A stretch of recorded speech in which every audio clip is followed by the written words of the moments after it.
Several eye diseases require frequent treatments over the lifetime of the patient. For diseases like age-related macular degeneration and other retinal diseases, this sometimes includes frequent injections straight into the eye. So these injections could occur as frequently as every month.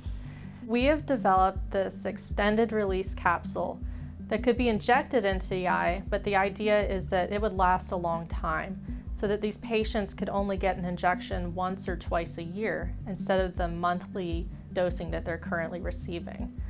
For this extended release capsule, I worked closely with Dr. Matthew Orr in ophthalmology at Ohio State, and he let me know about the frequency of injections that these patients were receiving. And I thought that there had to be a way that I could use my background in polymers and in eye research to help solve that problem.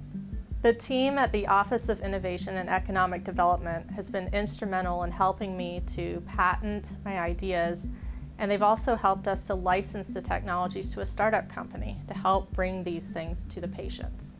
Ultimately, I hope that this technology will improve quality of life for patients, helping them to visit the doctor less often and preserve their vision.